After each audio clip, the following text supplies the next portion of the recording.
செய்திச் சுருக்கம். உள்நாட்டுச் செய்திகள்.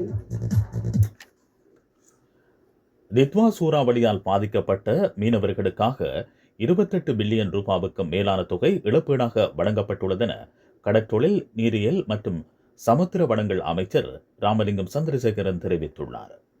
கடற்றொழில் அமைச்சு, தேசிய நீரியல் வள அபிவிருத்தி அதிகார சபை ஆகியவற்றினூடாக இழப்பீடு வழங்கப்பட்டதாக அமைச்சர் குறிப்பிட்டார். நேற்றைய பாராளுமன்ற அமர்வில் உரையாற்றும் போது இந்த தகவல்களை அமைச்சர் அறிவித்தார்.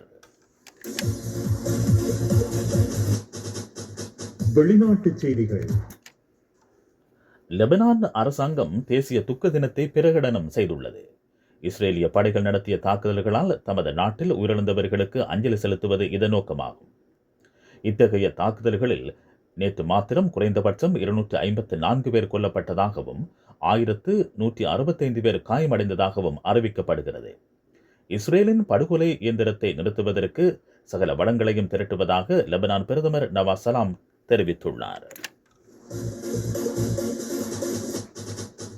விளையாட்டுச் செய்திகள். இலங்கையின் மகளிர் கிரிக்கெட் அணி திறமையானது என தாம் நம்புவதாக தலைமை பயிற்றுவிப்பாளர் ஜமி சிடன் தெரிவித்துள்ளார். மகளிர் உலகக்கிண்ண சுற்றுத் தொடரில் இலங்கை வீராங்கனைகள் சாம்பியன்களாக மாற வேண்டுமானால் அவர்களது சிந்தனையில் மாற்றத்தை கொண்டு வர வேண்டும் என திரு சிடன் கூறினார். அவர் கொழும்பு சிசிசி மைதானத்தில் இடம்பெற்ற பயிற்சியின் மத்தியில் கருத்து வெளியிட்டார்.